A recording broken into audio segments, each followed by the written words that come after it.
About 3 people told me to turn on my mic on the way up here. That's a good idea, though, because y'all know I don't have a booming voice. I'm grateful to be with you all today. Again, my family, the last sermon that I preached here before I left last summer was about family. And you still all are today. No matter where my family goes in life, you are our foundation and you are our rock, and I will always thank you for that. And you know, as I get up here, that I definitely have I would say, a different style of preaching than Kim.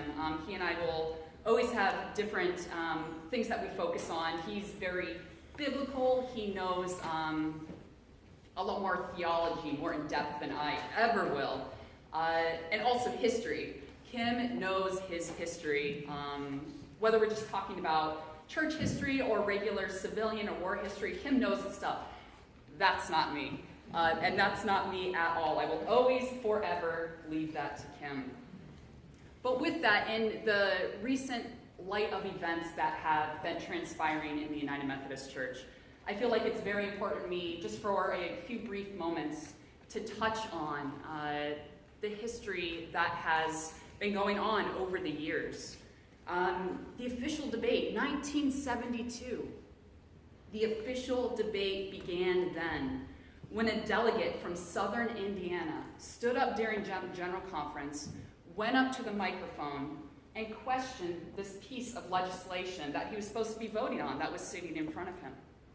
And this piece of legislation read this: homosexuals are no less than heterosexuals, are persons of sacred worth, who need the ministry and guidance of the church in their struggles for human fulfillment, as well as the spiritual and emotional care of a fellowship which enables reconciling relationships with God, with others, and with self. Further, we insist that all persons are entitled to have their human civil rights ensured. When this gentleman stood up, he asked for clarification on that last bit right there. We insist that all persons, in this reference of what they're talking about, homosexuals, are entitled to have their human and civil rights ensured. Common sense, right? 46 years later. 46 years later, and we are still debating this, my friends.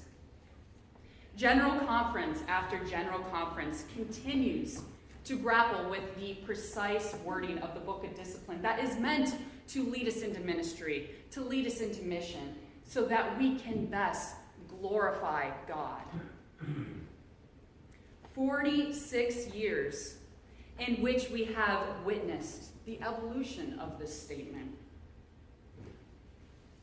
You know, there's this look in people's eyes as they come to the General Conference. Over these 46 years, they come to the table from all around the world with this look in their eyes. You know this look. I could probably actually point out some of you that know this look too well from your mothers when you were a teenager and you're trying to slowly close that door behind you as you're walking in 3 a.m. after a night out with your friends. And your mom is standing right there in the foyer, staring you with darts of fire coming out her eyes, submitting you to the fact that you will never, ever again sneak out without her knowing. Friends, you have also seen this in the eyes on television that you see of the children in the Parkland shooting when they are saying enough is enough. They will accept nothing but change when it comes to gun control legislation. And no doubt, that same look is in the eyes of those sitting across the table. For those who believe the right way to handle this is then to equip more people with guns in order to keep our children safe. They all have that fire in their eyes. 46 years. We've seen over 100 people from both sides of the debate, both sides of the table, arrested at general conferences, including multiple bishops for that matter. They are angry, beyond angry, and they are crying out for change. Friends, last year I stood at this very podium and reported to you that change is coming, whether we're ready or not. Change is coming. And maybe here at Broad Street, I believe most people are kind of on the same page. No matter what side that's on. Maybe the change will not affect this church that much. But after spending a little bit of time in the South now, let me tell you, this change is greatly going to affect some of our brothers and sisters out there in the United Methodist Church. Churches that are in the Bible Belt that are just split down the center. What are they going to do? How is that pastor going to handle this discussion on the way forward? Because let me tell you, it is in the hands of that pastor. And God is charging these individuals to lead his people. After 46 years, members, lay leaders, clergy, and delegates of the United Methodist Church have passionately cried out for something to finally be done. We pray together that something will finally be done, no matter what team that you are on, that we can unify as a church and cross this threshold together. There is a 32-member board that's called the Commission of the Way Forward that has been charged with making this decision and trying to figure out what we are going to do as we move forward with Christ-like intentions. Doing our best to adhere to Christ's way forward in our mission, in our ministry. So just the other day, February 28th, they finally came out with 2 potential decisions on how we are going to move forward as hopefully a united Methodist Church. And if you'd like to discuss those, if you would like to know them more in depth, I will be happy to have that conversation with you. I would be happy to send you to the link that does describe it quite in depth.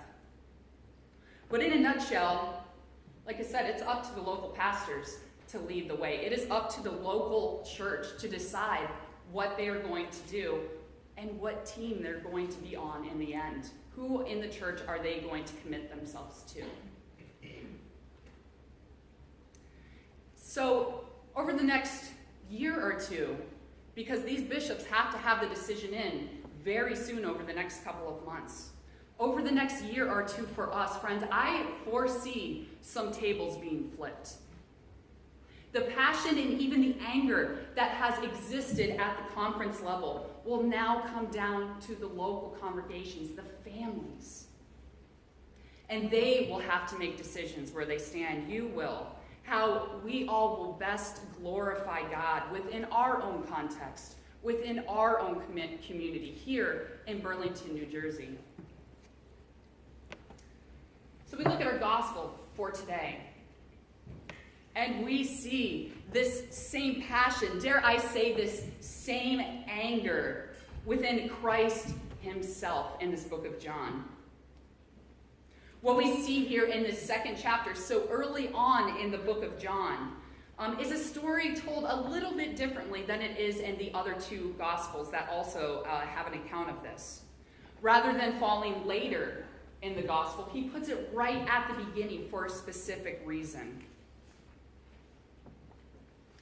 So just before entering into the temple at Jerusalem, Jesus had been with his mother and with his disciples at a wedding in Cana. A story that I'm sure most of you are at least familiar with. A great Jewish wedding. It's really like a festival for Jews. It was a big deal, and they lasted about a week long. So you know this part of the story, I'm sure, that the wedding party ran out of wine. How horrible, I know, right? Absolutely horrible. They ran out of wine. So what did Jesus do other than to take the stone jars, fill them with water, and turn the water into wine? Extravagant wine, for that matter, the best that they had ever had.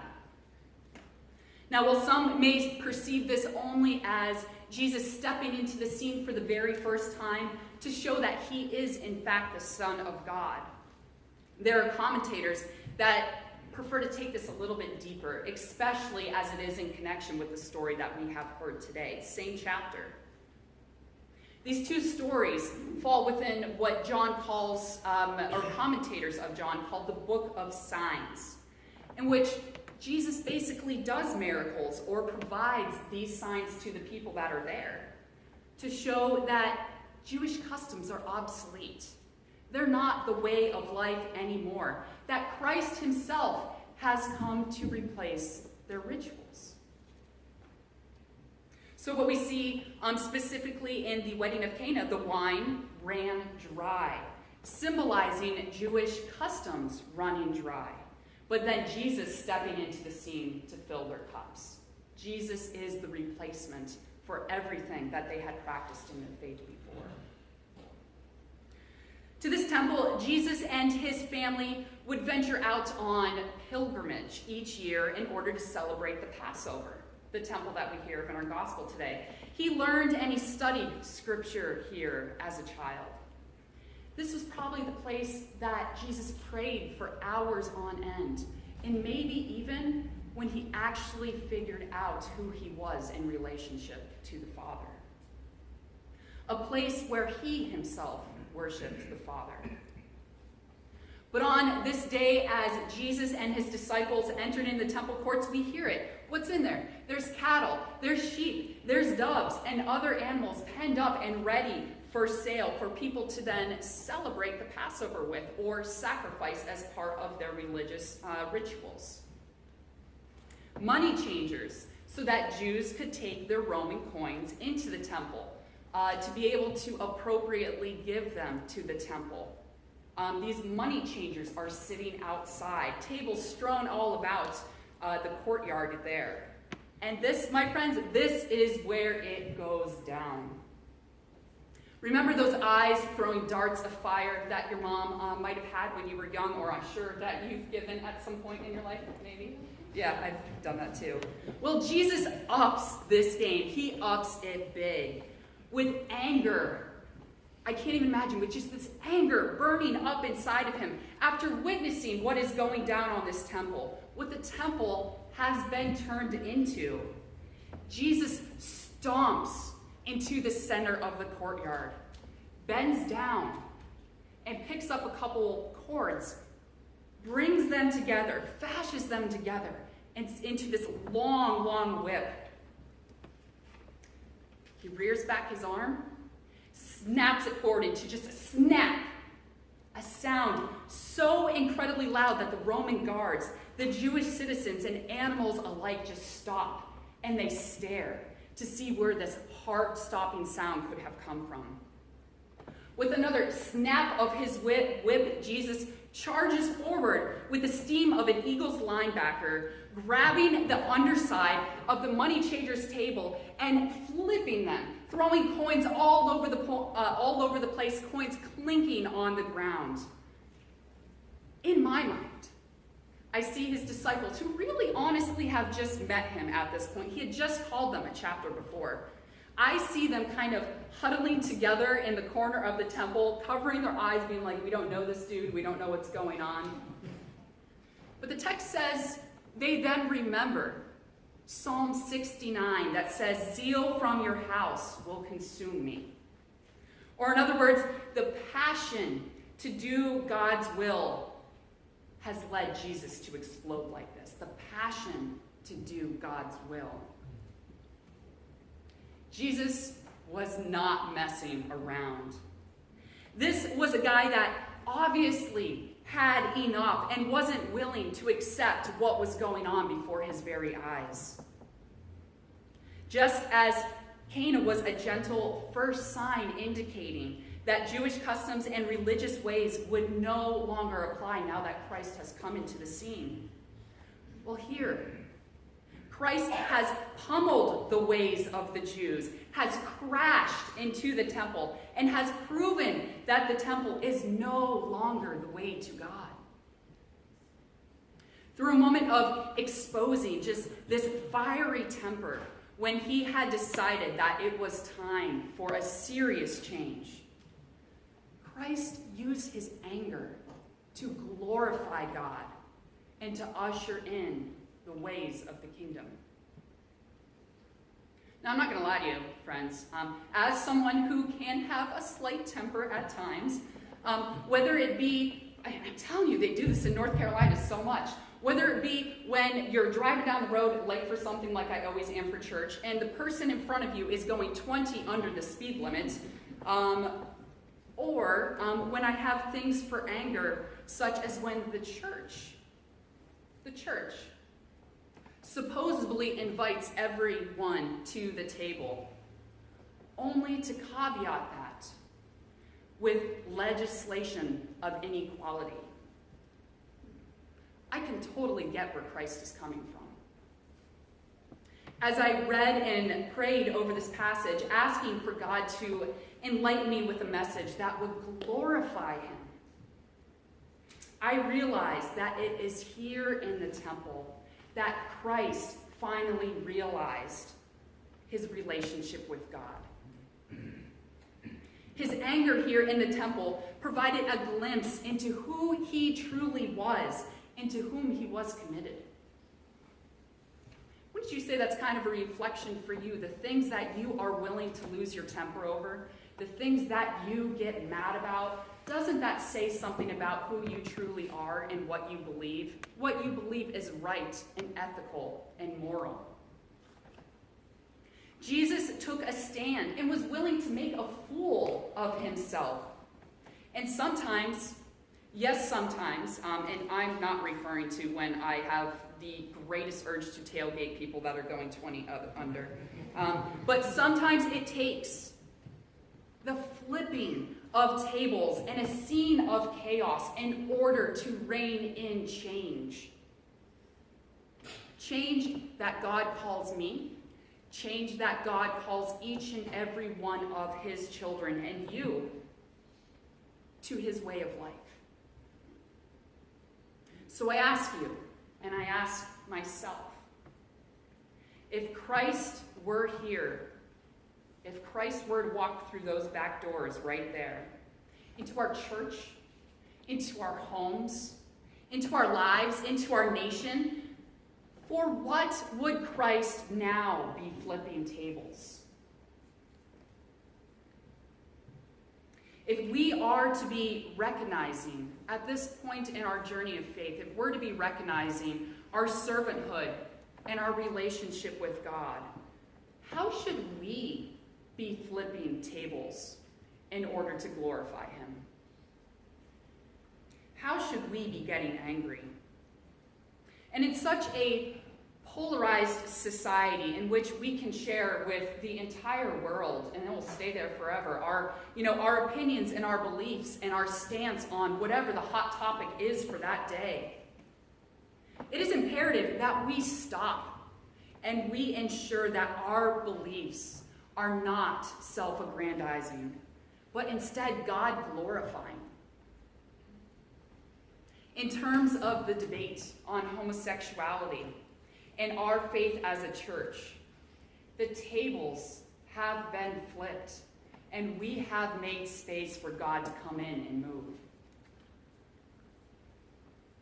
And friends, we are going to be asked, each and every one of us, I would say over the next year, to look into our hearts and decide how they align with Christ and the will of God when it comes to equality within the church. Let us together, then, my family here, let us together become aware of the angers we possess. Let us then also become aware of the things we really should get angry about. Let us then together channel these angers into a movement that will do nothing short of a miracle. May we, as children of God, together usher in the grace and the mercy and the healing and justice that we are all born for. Amen. Amen.